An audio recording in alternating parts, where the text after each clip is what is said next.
All right, that was the SEBI chief speaking to Prannoy Roy just a short while back. What's happening in the US markets? So we're up just a short while back. Let's try and catch up with what the very latest is. It'll be flashing up there on your screen. There you have 168 points up in the Dow, 17 points up in the NASDAQ, so nothing terribly exciting. All right, now today, the subject that we're going to be discussing is housing, homes. For many people, in fact, for the average Indian, perhaps sometimes what's happening to housing and housing prices far more important than what's happening on the Sensex. Are housing prices going to be the next to crash? They've slumped, but are they going to crash? And joining us today gives us great pleasure to welcome, sir, to have you perhaps for the first time in a show like this that I can remember, Mr. KP Singh, of course. And I'm not sure whether it would be wrong to describe you as the person who really built the entire private sector real estate market with DLF. So it gives us great pleasure to have you on the program. Not perhaps the best day for you. I think today your stock price fell to its lowest level ever, but I guess that's the way the market is. But thank you so much for being with us. Also to bring us some perspective, and we're going to be asking Mr. KP Singh what we should do with housing, but to help us get some more perspective, Anshuman Magazine, Chairman Managing Director of CB Richard Ellis, and Ganesh Raj, Industry Head Real Estate at Ernst & Young, who just came out with a report a short while back before the times got really bad on what's going to happen to real estate. So we'll be getting some perspective from all of you as well. But I will ask you to just bear with me for a minute, because I just would like to come on and take a look perhaps at what could be the big worries now, not just in real estate. Let's just come back to the crisis itself. Let's take a look at the story so far and what some of the big worries are that people have in the back of their minds right now. So the story so far, yes, the Western financial sector is in a mess. We know that. We also know that housing prices have been falling very sharply in the West. Now, again, we know that. Yes, there are fears of a big global recession. Again, this is known. This is the story so far. Now, what are some of the big worries in the period ahead? What should be keeping us awake at night right now if all of those wasn't enough? Number one, where are the hidden skeletons? For example, many people are wondering and worrying about things like the Chinese banking sector. Nothing's happened there right now, but everyone's been saying that the Chinese banking sector is more fragile than the US one was. So are there lots of hidden skeletons that are going to start rolling out of cupboards right now? And what does that do to the crisis? So that's one big worry which hasn't fully perhaps been appreciated right now. Another big worry, what is going to happen to credit card debt? Now in the US, I can tell you that credit card debt is perhaps almost as bad as mortgage debt is. Is that going to be all right? Is credit card debt going to start happening out? People are going to start defaulting on credit cards. If that happens, what does that do to the crisis? So that's a second big worry you should have in addition to the ones you already have. Another big worry, despite all these measures, despite all the efforts that are being made in the US, in Europe, and the rest of the world, what happens if banks don't start lending? What happens if credit does not restart? And what about short-term credit for the next 2 weeks? If nothing happens out here, are we going to fall off the cliff even more? And then another big worry, I'm really sorry to be bringing you all these worries, but I think it's better to worry and be prepared for it than not to worry. And in countries like India, here perhaps is a big worry. Housing prices have corrected. Could they now crash? And in India, perhaps that would be one of the biggest worries that people have. All right, so after that long list of worries, I think in India, one of the worries that would be, well, worrying lots of people would be that last one. Because in India, there's a connect with housing, there's a connect with homes. 3-4% of the population invests in the equity market. Everyone either has a home or wants to have a home. Do you think real estate prices are going to start crashing? No, not really in my view, because you see, firstly, Indian market, housing market is very different to US market. So there are two different ball games altogether. Here, what has happened is last 2 years, because of the open and the great entrepreneurial development in the country, several developers came on the scene, and with liberal financing, you perhaps had an oversupply position for a short while. But having said that, I have seen in my life, in my experience for last 3-4 times, I have seen this debacles coming around 80s, it happened 90s and all. One thing I've seen is that the demand doesn't go down in housing, because housing demand is directly related to the GDP growth. Okay, if I could just interrupt you, so I'll tell you what one of the things which would worry me. And what would worry me is that a lot of the housing that we've been seeing people talking about right now, homes for 2 crores, homes for 3 crores, homes for 4 crores. It was a year back, it was almost impossible to even think about a home for anybody which is less than 80 lakhs, 90 lakhs. I mean, you would have to go out practically into the outskirts of a city.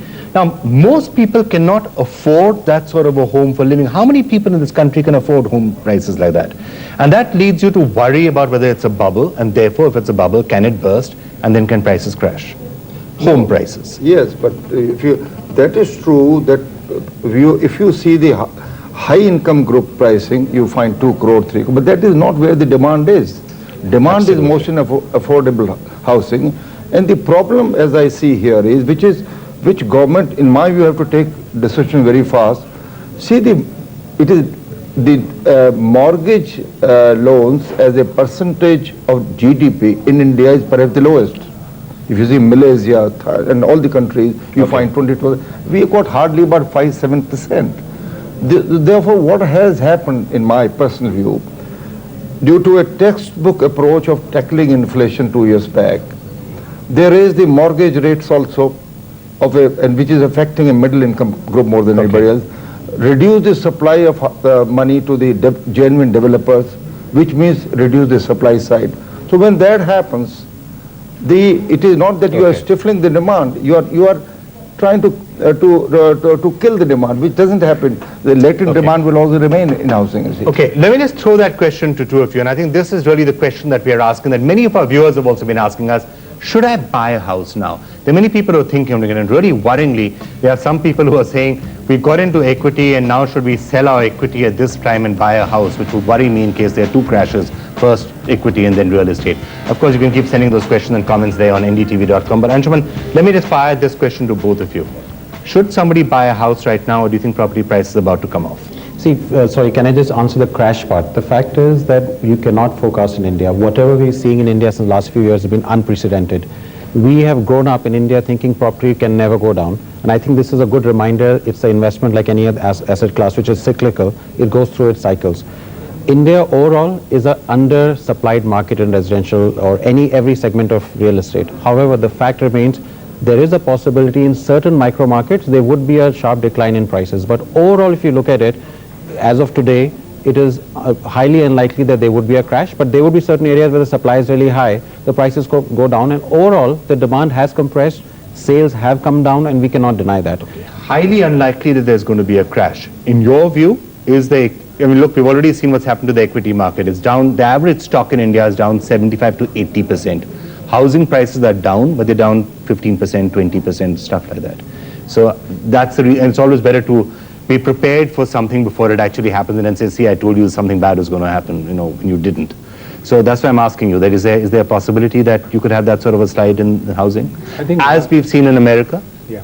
Three things are important if you have to distinguish vis-a-vis what you have seen in US. One, whenever we talk of housing, till now we have been talking only of the super premium apartments or the flats. That does not represent the population. Two is that most of the sort of pricing, what you said, 2-4 crores is exactly on the super premium. We have not even talked or done much, which has started in the last 6 months by a few large companies on affordable housing. And there I don't see any such crashes. Yes, I would agree that there have been some pockets on the super premium segments. Yes, there has been crash. It could be 15, 20, it could slide down further 30. But the fundamental thing is that the demand is there, but there is another presumption that demand goes with. The price has to be elastic, it cannot be inelastic. Okay. And that part, probably somewhere, this is the message what we are getting. Okay, so both of you are saying pretty much what Mr. Singh was saying, that you don't think there's going to be a crash in housing prices. However, I do want to add that the prices will decline. In certain micro markets, they will decline more than others. So we cannot deny that it's not going to be the US situation. It's just that the prices have gone up by unprecedented levels. So even if they go down, they won't be negative equity as far as today. But again, I want to put a caveat. In India, we cannot forecast what's going to happen, but prices will decline. But crash is difficult. One other question that, again, a lot of people have been asking, and I'm going to flash that up, is the question about real estate companies. Obviously, there are the big real estate companies like DLF or Unitech. There are lots of others which came in and then perhaps will be going out just as fast. So the question is, will real estate companies survive? And I think that question in particular, sir, is being asked by lots of people who've been investing in the stock market in real estate companies and have seen a real beating, 80, 85% down, in fact, is that. What is your sense of how real estate companies are poised right now? Let's face it, many real estate companies did go out and raise money at the time of the heady times 1 year ago. Many of them just went out and bought land banks, were raising lots and lots of debt. And now they're going to have a problem in servicing the debt. They're going to find it tough to raise any more money. You see, I'll give you my experience, and this is very important to know how it's effective. You see, I have seen that whenever there is a recession in the market in the last couple of decades, since the demand does not go down, what happens is a customer who looks towards a developer from whom he can get the product in time of the right quality and the right price. Now, generally what happens is the fly-by-night operators, there's a lot of people who come around as developers, they are not able to keep up their promises of delivery and all. So what happens is the demand shifts towards big brands. Now we have seen in our company, our business doesn't come down because the demand shifts to reliable brands whichever they are. So I would say a shuffling could take place with so many small developer, but eventually this is the principle of business. Any business will be the big same. Companies like DLF, you're saying you're not really facing too much of problems getting liquidity, getting access to cash for new projects that you want to do. No, there's a difference between access to liquidity. In my view, because the Reserve Bank's instructions 2 years back to sort of, let's say, discourage development of housing led to a situation where you were not getting any money from the banks. Now what has happened, they released CRR and all, the money still is not coming. See, because... So there is a second or third worry that I was talking about, is money going to start coming down at some point? So there is confidence level. I mean, there's nothing. The government side, they have taken the steps, but the banking system have to come forward to start loaning, you see.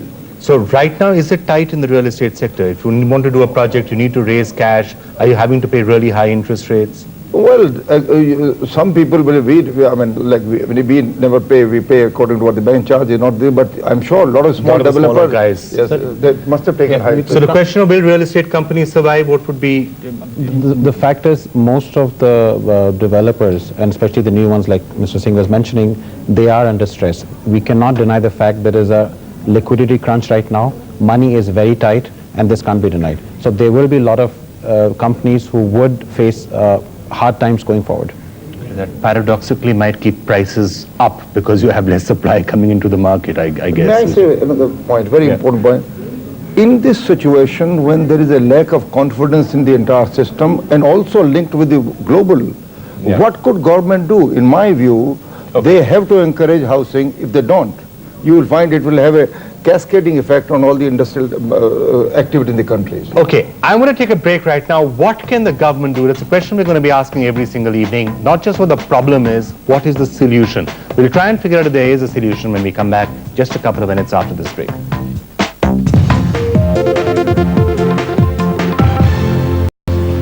Welcome back to the crash of 2008, the Survivor's Guide, and we're looking at real estate and housing today. One quick question that one of our viewers has sent us. This is Raja Mohan from Delhi, who says that with the Reserve Bank of India cutting the repo rate, are there any chances of a drop in home loan rates? Now, that's one issue to keep in mind.